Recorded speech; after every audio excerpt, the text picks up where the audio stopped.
Maka kalau cerita tentang dosanya riba ini, saya sendiri dengarnya sebenarnya ngeri dengan dosa-dosa riba ini. Bahkan dikatakan oleh ulama dalam tafsir ayat alladzina yaquluna riba la yaqumuna illa kama yaqumul ladzi yatakhabbathu asyaitanu minal mas. Ada sebagian ulama ini dalam tafsirnya mengatakan inna akilu riba aswa'an halan min jami'i murtakabil fawahish. Sesungguhnya orang yang memakan riba ini lebih buruk keadaannya daripada seluruh keburukan, seluruh perbuatan keji, seluruh perbuatan maksiat. Ini lebih buruk.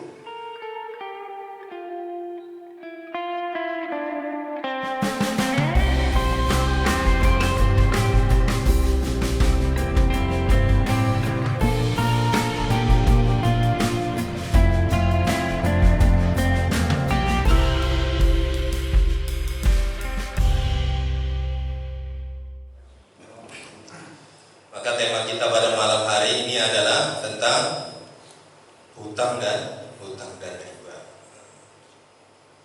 Maka di dalam kitab I'anatul Talibin ini dikatakan wa haruma riba, dikatakan haram itu adalah riba itu adalah haram. Di dalam Al-Qur'an juga dikatakan alladzina yaquluna riba la yaqumuna illa kama yaqumul ladzi yatakhabbathu as-syaitanu minal mas. Dikatakan riba ini haram. Jadi kalau riba itu sama dengan haram. Itu hukumnya. Jadi haram ini adalah suatu hukum. Suatu hukum. Jadi ada haram, ada halal, ada makruh, ada mubah, ada sunnah. Jadi orang kadang mengatakan, nah ini uang haram ini, uangnya halal, tapi hukum untuk mendapatkan uang tadi mungkin dengan cara haram. Jadi sering kadang orang mengatakan, ini uang bunga, uang riba, uang haram katanya, seperti itu. Ini uang hasil mencuri, hasil korupsi, ini uang haram. Yang menyebabkan suatu perkara tadi haram, terkena hukum haram, halal, yang menyebabkan adalah sebab tadi. Yang membuat tadi hukumnya terjadi suatu hukum adalah karena sebab musababnya. Penyebabnya tadilah yang membuat suatu perkara, suatu urusan tadi bisa menjadi terjatuh hukum haram. Kalau uang tadi ya uang kertas 100.000, ya tetap uang, nggak ada tulisannya di situ uang 100.000 halal, uang 100.000 haram, nggak ada. Tapi ketika cara mendapatkannya dengan halal, maka uang tersebut menjadi halal. Ketika mendapatkannya dengan cara yang haram, sebab tadi ketika dia mendapatkannya dengan mencuri, maka uang tersebut menjadi halal. Maka suatu keadaan bisa merubah hukum. Suatu keadaan bisa merubah hukum. Ada suatu perkara yang halal, tetapi dalam suatu keadaan bisa menjadi haram. Ada sesuatu yang haram, tetapi dalam suatu keadaan dia menjadi halal. Yang menyebabkan halal dan haram adalah sebab. Yang menyebabkannya tadi, yang membuat sebuah perkara urusan tadi haram halalnya adalah sebabnya. Kita sekarang contohnya baca Quran. Baca Quran ini adalah sunnah, halal. Bahkan ada yang mengatakan ulama kita wajib untuk menghatamkannya minimal 2 kali dalam 1 tahun. Tapi kalau kita baca Qurannya dalam keadaan hadas besar, ini maka akan menjadi haram.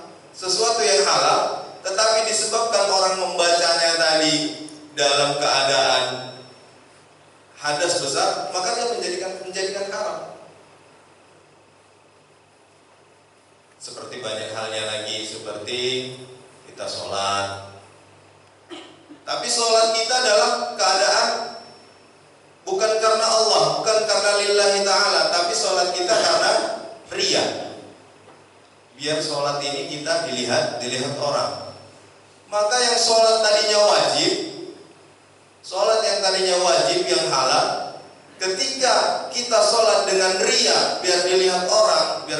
kita gagah dengan pakai jubah, pakai serban segala macam datang tepat waktu, tapi niatnya bukan karena menjalankan perintah Allah, biar dilihat orang saya ini orang soleh, orang alim, maka sholatnya tadi menjadi haram. Tetapi ada sesuatu yang haram bisa dibuat menjadi halal karena sesuatu sebab. Karena sesuatu sebab. Contohnya kayak apa sih hewan yang haram? Contohnya ya kayak binatang-binatang yang ada di hutan. Ketika kita ada mungkin penelitian atau mungkin tugas kerja masuk ke dalam suatu pedalaman, sehingga tidak bisa menemukan hewan halal, tidak bisa ketemu kijang atau segala macam, sehingga terpaksa memakan babi hutan. Maka hukum asli dari babi tadi adalah haram. Tetapi ketika kita 1 hari, 2 hari, 3 hari udah gak tahan lagi, sudah lapar, udah lemas, makan daun pun udah gak kenyang-kenyang, akhirnya apa? Disebabkan karena darurat, maka babi yang tadinya haram bisa menjadi halal. Tapi ada batasannya juga. Gak boleh, oh nikmat kali ini tambah lagi. Nah, ini jadi haram jadinya. Sekedar untuk mempertahankan diri kita sehingga kita tidak kelaparan sampai kita ini menyebabkan kematian. Dan ketika keesokan harinya kita menemukan hewan yang halal seperti kayak kijang ataupun burung, maka babi yang kemarin itu halal sekarang udah jadi haram karena kita sudah mendapatkan yang halal. Jadi ada sesuatu hukum tadi menyebabkan perubahan suatu hukum itu karena disebabkan oleh sesuatu perkara. Maka yang membuat tadi adalah sebab. Maka riba ini juga seperti itu. Haram kenapa? Haram karena ada sebabnya. Sebabnya merugikan salah satu pihak. Jadi riba ini di sini macam-macam. Ada yang namanya riba fadl, ada yang namanya riba qard, ada yang namanya riba nasah.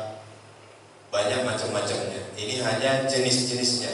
Tetapi inti dari riba tadi adalah melakukan suatu hubungan dengan sesama atau seseorang, melakukan hubungan jual beli atau dagang atau hutang piutang, yang mana menyebabkan salah satu orang ini mengalami kerugian atau membebankan salah satu beban kepada satu pihak. Jadi kalau Ustadz saya dulu bilang, semua sebab haramnya riba ini ada satu. Sebab haramnya itu ada di akadnya dan merugikan salah satu pihaknya. Semua itu sebenarnya ada di akadnya. Ini ada bank syariah, ini ada bank konvensional.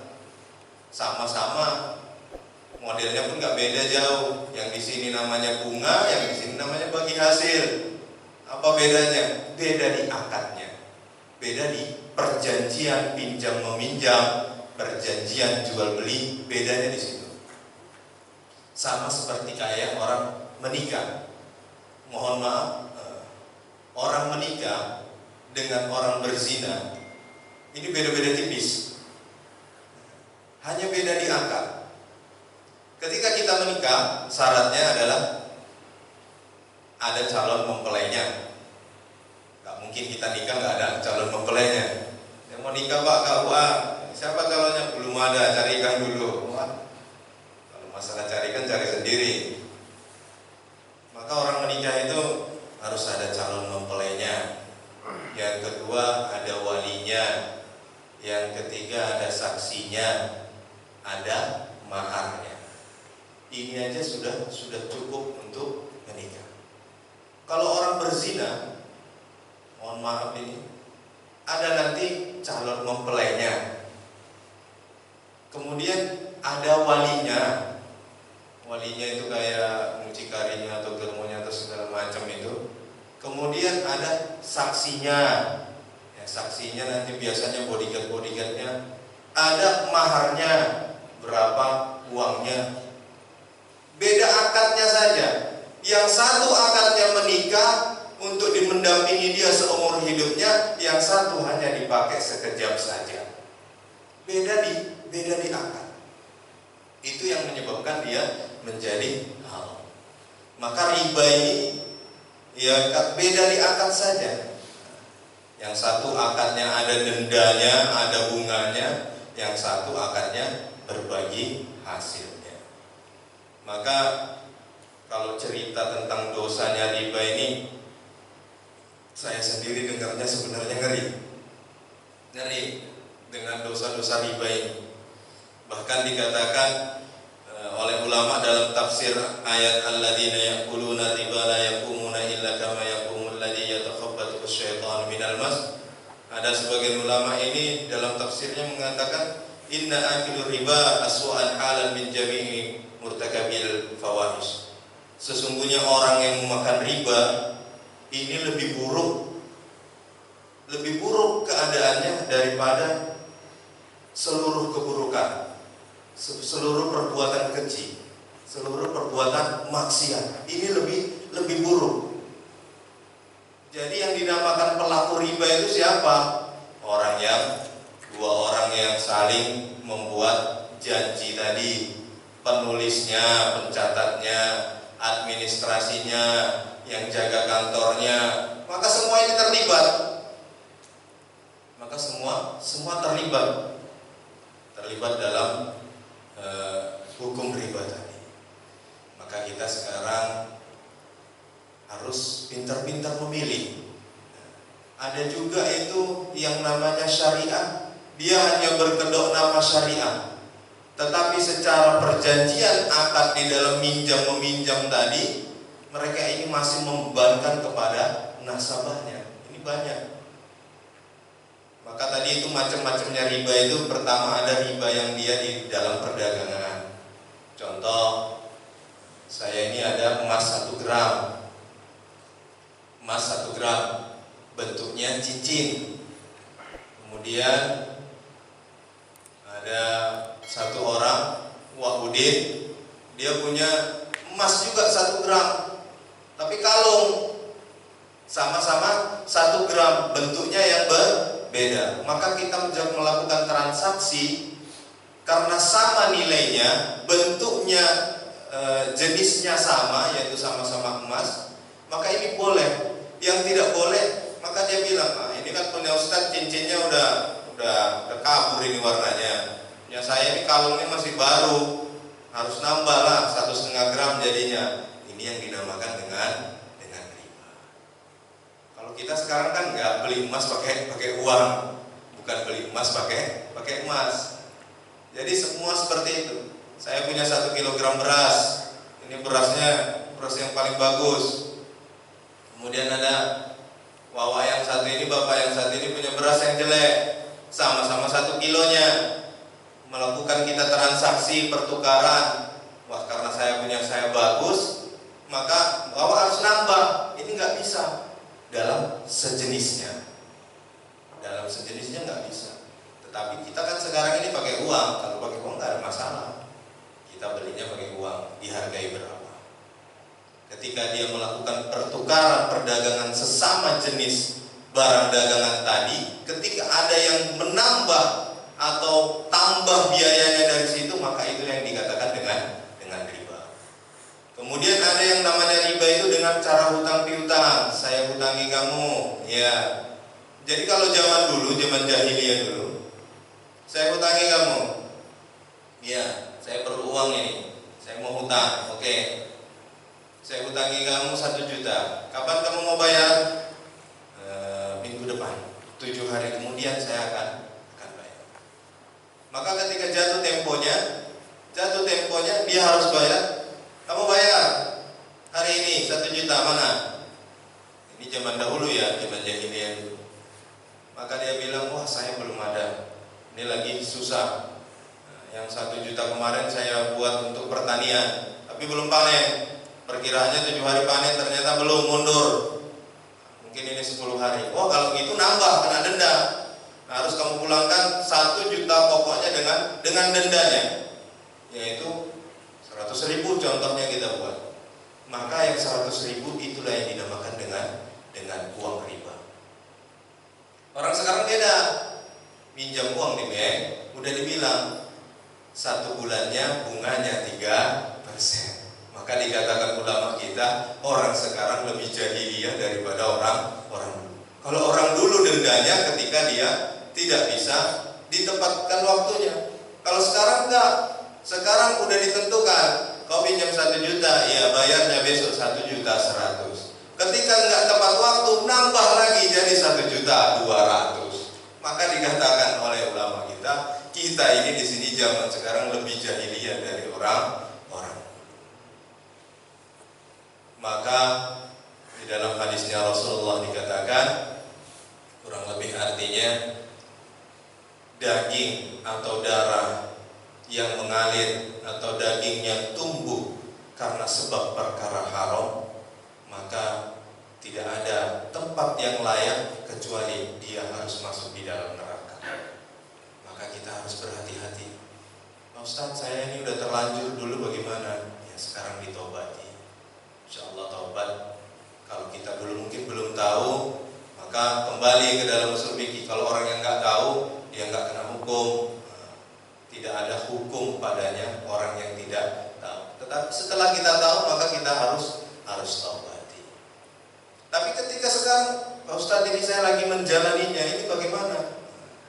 Ini ada bunganya segala macam. Saya ini tukang minjemin uang, tapi saya pakai bunga. Ini ada bunganya, ini bagaimana?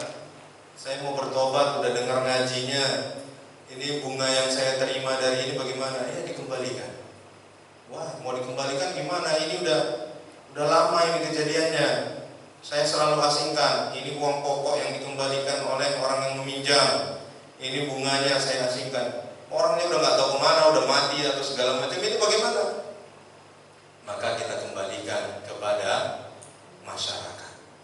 Ada ulama mengatakan itu dikembalikan kepada masyarakat. Bagaimana cara mengembalikannya? Ya kita kembalikan kepada fasilitas masyarakat. Contoh kita buat jembatan, segala macam, perbaikan jalan. Jadi kembali ke masyarakat. Loh, nggak boleh apa kalau saya sedekahkan ke masjid untuk bangunan masjid, atau saya sedekahkan kepada anak yatim, bagaimana? Karena setiap perkara haram, maka sedekah atau amal dengan sesuatu yang haram, maka tidak akan ada bernilai di sisi Allah. Kurang lebihnya mafhum hadisnya Rasulullah seperti itu.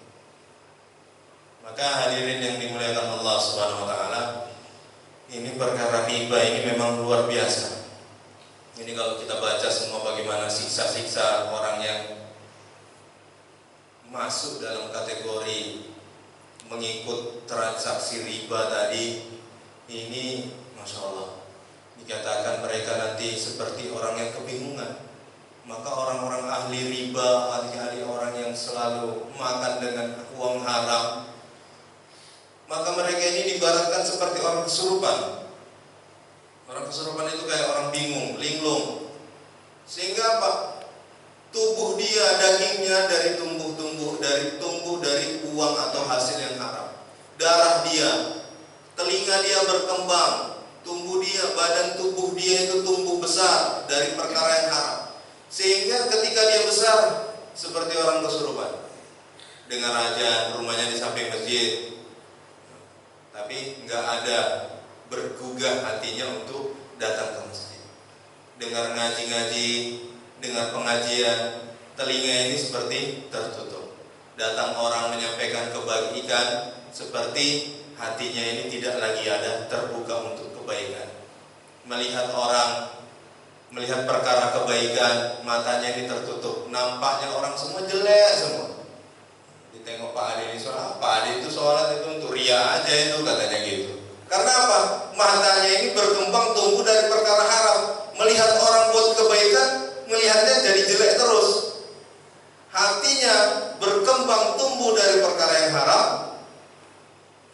Perasaan dia selalu nggak pernah husnudzon, suudzon aja sama orang, suudzon aja, nggak pernah lagi mau husnudzon. Karena apa? Tumbuh dari perkara yang haram. Jadi masalah riba ini subhanallah sangat berat. Dikatakan dalam sebuah hadis bahwa Nabi itu Isra itu mampir atau lewat dari pinggiran neraka. Maka dilihat ada orang berenang-renang di dalam satu sungai. Sungainya merah seperti darah. Maka orang ini berenang menuju ke pinggir tepi sungai. Di tepi sungai tadi ada satu orang yang ngumpulin batu. Kemudian dia mendekat, maka batu yang sudah dikumpuli banyak itu dimasukin lagi ke dalam mulutnya. Habis itu dia berenang ke tengah sungai lagi. Sampai ini mulutnya hancur makan batu tadi. Kemudian orang yang di pinggir tadi ngumpuli batu lagi, dia balik lagi makan lagi. Maka ditanya, itu siapa? Wahai Jibril, itu siapa? Mereka adalah orang yang memakan riba. Kalau orang kita di sini banyak ini. Seperti kayak saya di rumah itu, gang di samping rumah saya selalu lewat orang tukang ngutip duit. Namanya kalau di sana dibilangnya orang apa namanya? Tukang koperasi, tukang menganakkan duit, membungakan duit. 1 juta minjamnya bayarnya 1.100.000. Saya kadang kasihan melihatnya. Penghasilan dia nggak seberapa, setiap hari dia bayar 50 ribu. Habis untuk bayar itu aja. Masya Allah. Dikatakan kalau riba ini pun dia berhasil, sukses, kaya dengan hasil riba tadi, maka la barakalah, tidak ada keberkahan. Orang untuk mendapatkan hasil, mendapatkan uang, maka dia disandarkan kepada profesinya. Seperti kayak bapak, gajian, berapa gajinya pak? Sekian. Kerjanya apa? Saya kerja di tambang. Bapak gajinya berapa sebulan? Gajinya sekian. Kerjanya apa? Menganakkan duit. Nah, itu nggak kerja. Maka setiap pekerjaan tadi dia disandarkan, disesuaikan dengan dari mana dia dapat. Maka ketika dia dapatkan suatu hasil dari jalan yang nggak benar, maka tadi itu nggak cocok seperti dia untuk mendapatkannya. Maka anak-anak kita jangan sampai dia ini masuk atau tersuap ke dalam mulutnya ini perkara-perkara yang haram. Baik itu pun walaupun dengan tidak cara riba ataupun yang lainnya, perkara haram ini jangan sampai masuk. Sedikit saya cerita, saya dulu dari orang tua saya punya usaha. Usaha saya seperti kayak yang di depan SD Pining, barang rosok. Dan dulu saya usahanya seperti itu. Mulai dari ayah saya. Maka selepas ayah saya meninggal, saya jalani kurang lebih selama 1 tahun. Saya jalani. Maka saya lihat, ini nggak cocok usahanya. Kalau dalam hukum agama udah jelas. Sedangkan dalam hukum dunia ini sudah jelas saya ini bisa jadi tersangka. Karena apa? Udah jelas besinya dicolong. Kita tahu dia nyolong besi, kita beli. Kalau dalam hukum dunia polisi udah bilang bapak ini penada. Udah kan jelas kita sebagai penada, tersangka. Maka saya bilang ini nggak cocok, ini harus ditutup usaha ini. Memang tidak jatuh dengan haram, tapi apa? Ada unsur subhatnya. Yang melakukan haram itu siapa? Ya dia, pencuri tadi. Tetapi kita kok sudah tahu barang itu dicuri, kok kita tampung, kita beli, berarti kita sama saja dengan menyetujuinya. Maka kalau kita secara hukum ulama-ulama secara fikih itu ada yang mengatakan ya tetap halal.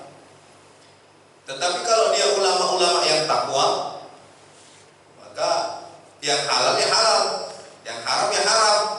Nggak ada cerita setengah-setengah subhat, makruh gitu, nggak ada. Kalau ulama-ulama yang warok itu haram, halal. Nah ini makruh lah. Kalau mereka ulama-ulama fikih boleh membuat makruh. Kalau ulama-ulama yang takwa, maka haram, halal. Maka saya bilang ini nggak cocok. Maka selepas saya teliti, tutup. Maka keluarga saya protes semua. Ini gimana kalau ditutup? Bagaimana dengan keuangan kalian, ekonomi kalian bagaimana? Yang bikin bahagia memberi rezeki adalah Allah. Usaha itu hanya fasilitas atau jalan saja, jembatan saja. Yang memberikan rezeki adalah tetap Allah. Wah kalau gitu nanti berarti omsetnya semakin menurun. Yang harusnya dapat sekian sekarang jadi sekian karena beda profesi ganti profesi. Sekarang yang membuat kita kurang dengan hasil yang kita dapat adalah gengsi kita. Gengsi kita. Sebenarnya kalau makan satu hari, contohnya kita untuk satu orang 1 liter satu hari mungkin nggak habis kalau satu orang. Jadi kalau kita di rumah mungkin ada anak, istri, mungkin satu hari habislah 1,5 kilo beras. Contohnya, lauk pauknya sekian, kebutuhan anak hari-hari sekian, untuk tabungan kita sekian. Berarti mungkin kalau 100.000 satu hari sebenarnya cukup. Sudah bahagia dengan penghasilan kita 100.000 satu hari. Tapi karena gengsinya kita, tetangga kita lihatnya dia gas-gas sepeda motornya, panasin mobilnya. Wah, kalau 100.000 tiap hari gajinya kapan mau punya mobil? Akhirnya berusaha bekerja mati-matian sehingga ibadah kepada Allahnya tinggal. Bahkan bukan hanya perkara halal, haram pun masuk. Itu banyak yang ngomong sama saya, Ustaz, jangankan yang halal, yang haram aja kan payah, kata dia. Jangankan yang halal, yang haram aja payah. Saya bilang banyak yang halal. Maka saya punya keluarga seperti ini, terlibat dengan perkara riba. Maka saya berapa kali saya nasihati, sudahlah, tinggalin. Wah, saya malu lah, gengsi. Ini usaha sudah mulai diambang gulung tikar. Usahanya, saya bilang ya sudah, pasrahin aja. Serahin semua sama pihak bank. Jangan lagi ada sedikit pun secuil kamu ambil lagi dari situ. Itu perkara haram. Buat apa kamu sholat tahajud tiap malam, tahajud. Tapi apa? Tidak ada nilainya di sisi Allah. Karena apa? Dikatakan seburuk-buruk kemaksiatan ataupun kekejian adalah pelaku riba. Bahkan dikatakan orang yang melakukan riba adalah orang yang menantang dengan Allah. Dalam bahasa lain, ketika kita ini adalah satu orang pelaku riba, maka secara tidak langsung kita mengatakan, hai Allah, saya ingin berperang denganmu. Maka kok Tuhan dilawan? Maka seperti itu, bahasa secara tidak langsungnya seperti itu. Dosa orang-orang yang membuat riba itu salah satunya itu, siap menantang perang dengan Allah. Orang pelaku riba sama dosanya dengan orang yang berzina dengan ibunya. Maka ada satu hadis mengatakan, kalaulah seandainya di satu tempat orang semua sudah melakukan riba, maka tidak ada alasan lain untuk Allah tidak mengajak mereka. Karena apa? Dosanya riba udah macam-macam. Kalau dosa mencuri ya udah memang mencuri. Tapi kalau dosa riba udah masuk di situ, sama seperti kayak berzina dengan ibunya. Ada yang dalam hadis lain dikatakan ada yang seperti berzina sebanyak 36 kali. Ada yang di situ mengatakan bahwa dalam hadisnya dia siap berperang dengan Allah. Ada yang sama dosanya riba ini sama seperti dengan dosa membunuh satu orang nabi. Masya Allah, ngeri. Maka nggak ada lagi alasan Allah untuk menahan azab kepada mereka. Maka kita lambat laun, bertahap demi tahap kita tinggalin yang namanya dengan riba. Maka keluarga saya tadi nggak usah gengsi. Terus saya tinggal di mana? Rumah disita, kebun disita, gimana? Kamu itu di samping rumah saya ada bekas rumah, diperbaikin dikit-dikit. Nanti saya bantu. Terus saya usaha apa di sana? Makanya kemarin itu saya karena kasihan lihatnya, dia udah capek, gak punya apa-apa, dia nyawa, sawahnya gagal, hanya sedikit panennya, udah luasnya bukan main. Pulang sekolah saya berangkat, langsung bantuin nyabit. Jadi kebayang waktu di pesantren dulu. Ketika di pesantren ini sawah pesantren mau dipanen, turun semua santrinya. Tapi kita turunnya tadi dengan bahagia, gak masuk kelas, kita hari ini panen, senang. Kalau kemarin saya panen itu saya mau nangis. Ya Allah, rekosonya orang yang nyawa ini tiba-tiba datang mau musim panen malah gagal. Ada di situ juragan padi, saya tanya, biasanya berapa karung dapat, Pak? Biasanya dapat 50 karung. Karung-karungnya 70 kilo. Sekarang berapa? Hanya 20 karung. Jauh sekali merosotnya. Maka tugas kita sebagai orang yang punya rezeki lebih, punya pengetahuan lebih, maka kita bangun suatu usaha untuk membantu mereka. Jangan hanya kita bantu dengan materi, kita bantu dengan usaha. Seperti kemarin saya baru buat dengan teman-teman usaha milik masjid. Di mana-mana biasanya kan usaha milik desa, usaha. Saya dengan teman-teman buat usaha milik masjid. Modalnya dari mana? Modalnya dari kita, nggak dari masjid juga. Hanya namanya saja usaha milik masjid. Kita buat peternakan ikan segala macam. Kita buat pembibitan pohon-pohon buah yang nantinya kita bagikan sama masyarakat yang nggak mampu.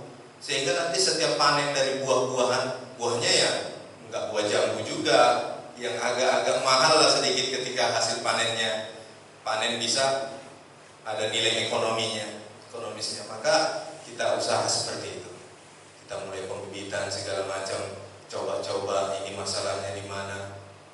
Kita bantu karena rata-rata tetangga keliling-keliling saya itu udah terlibat dengan hutang. Maka orang yang tidak bisa selesai masalahnya ketika dia mati adalah hutang tadi. Seolah-olah dia ini seperti masih tergantung dengan hutang. Maka bagaimana Pak? Saya punya orang tua, dia punya hutang, ini bagaimana? Maka kita niatkan hutang orang tua saya adalah kewajiban saya, sehingga orang tua kita yang setelah meninggal ini terbebas dari masalah hutang. Makanya biasanya kalau ada yang meninggal, ada itu biasanya yang ngomong, ini abang kami, orang tua kami mungkin memiliki hutang, maka boleh ini sekarang jadi tanggung jawab saya. Biasanya ada ahli baiknya seperti itu. Orang tua saya meninggal kurang lebih sudah 9 tahun yang lalu. Kurang lebih sekitar 1 bulan yang lalu datang orang lagi hutang. Pak, ini rumahnya Bapak Haji ini. Iya betul. Bapaknya mana? Sudah meninggal 9 tahun yang lalu, saya bilang. Kenapa? Ini ada hutangnya. Masya Allah. Kalau dia nggak datang kan saya nggak tahu. Ya udah, nanti saya selesai. Bapak harus berangkat ke Medan untuk menyelesaikan hutangnya. Mak, jauh juga saya bilang. Saya kirain orang sini. Kita udah tunggu-tunggu kok nggak pernah muncul, nggak pernah ada pembayaran. Ya udah, hutang orang tua saya tetap tanggung jawab saya. Kita seperti itu juga. Maka dalam suatu riwayat dikatakan ada satu orang sahabat sedih. Ya Rasulullah, kamu kenapa kok sedih? Saya banyak hutang saya di mana-mana. Tapi sahabat ini rata-rata hutang dia bukan untuk ngisi perut dia hutang untuk sedekah, dia hutang untuk sedekah. Maka Rasulullah bilang, kamu gak usah sedih. Kamu baca doa, Allahumma qini bihalalika an harami wa aghnini bifadlika amman siwa. Kalau hutang kamu segunung penuh pun, insya Allah akan dilunasi. Allahumma qini bihalalika an harami. Sama-sama mungkin boleh ya.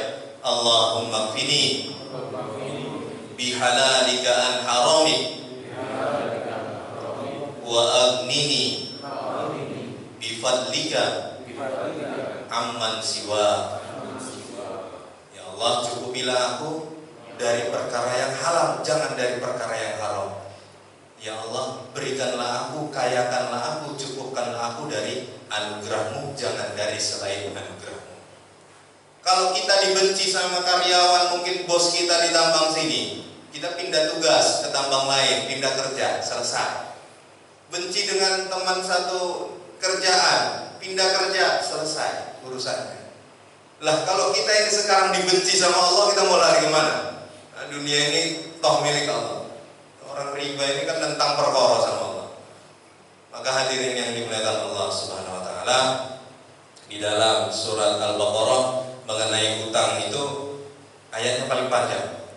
Jadi cerita surga itu ayatnya sepotong-sepotong, cerita neraka sepotong-sepotong. Cerita hutang ayatnya 1 halaman dari atas sampai bawah, nggak ada putusnya. Karena apa? Karena hutang ini masalah perkara yang ngeri juga sebenarnya. Jangan sampai hutangnya dibawa mati. Jadi hutang ini kalau bisa diselesaikan. Maka di dalam surat Al-Baqarah tadi dikatakan kalau kita punya utang, ya ayyuhalladzina amanu idza tadayantum, kalau kita ini mau berhutang maka kita harus tulis hitam di atas putih. Kita buat tanda, walaupun 100.000, Pak Teguh minjam 100.000, maka sunnahnya itu pakai catatan ya. Tanggal berapa mau dibayar? Tanggal 20 November, tanggal 20 November mau dibayar. Datang nanti temponya, ini udah datang, udah jatuh temponya tanggal 20. Ini kapan mau dibayar? Wah, ini lagi sulit saya, Pak. Oh ya udah, kapan bisanya? Tanggal 1 Desember. Mundur lagi. Jadi tidak ada denda. Mundur lagi 1 Desember. Datang lagi jatuh tempo 1 Desember. Ini sudah jatuh temponya sekarang 1 Desember. Wah, saya sulit. Maka yang baik bagaimana? Yang baik ya sudah 100.000 itu saya ikhlaskan, mudah-mudahan jadi amal sedekah saya. Jangan kebalik. Ayat tersebut adalah ayat untuk orang yang memberikan hutang, bukan ayat untuk orang yang ngutang. Pak Teguh saya pinjam ini dong 100.000, ya. Kapan bayarnya? Nanti 1 Desember. Jatuh tempo. Nanti lah Pak 25 Desember. Jatuh tempo lagi. Kapan mau dibayar lagi? Bapak bacalah surat Al-Baqarah. Itu salah. Oh, itu ayat buat saya yang utangi, bukan buat yang utang. Ayat buat ngutang ya bayar. Ayat buat orang yang ngutangi ya tadi diikhlaskan, disedekahkan. Saya belum mau ngamalin yang di situ. Ya sekarang tugas kamu bayar. Jangan pula, kadang sekarang udah banyak gitu. Malah orang yang tukang utang lebih hafal dia ayatnya. Untuk dalil datang tukang tagihnya. Masa Bapak nggak tahu dalam surat Al-Baqarah katanya begini-begini disuruh ikhlasin gitu. Lebih hafal dia daripada orang yang ngutangi. Maka hadirin yang dimuliakan Allah Subhanahu wa taala, ini pentingnya, bahayanya tentang riba. Jadi intinya riba tadi adalah bila membebankan sesuatu kepada satu pihak sehingga tidak sama rata. Yang namanya yang halal, yang bukan riba, saya pinjamin 1 juta untuk modal. Kalau bangkrut, ya sudah terima bersama. Jangan yang di situ bangkrut, di sini tetap menerima bayaran iurannya, cicilannya.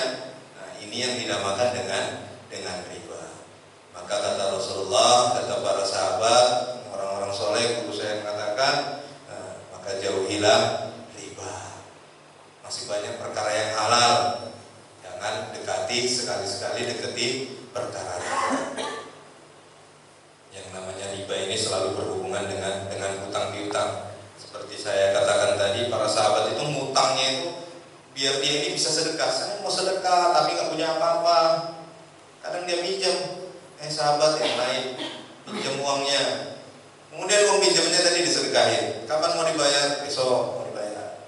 Jatuh tempo akhirnya sampai terlilit hutang. Hutangnya bukan untuk poya-poya, tapi hutangnya untuk bersedekah.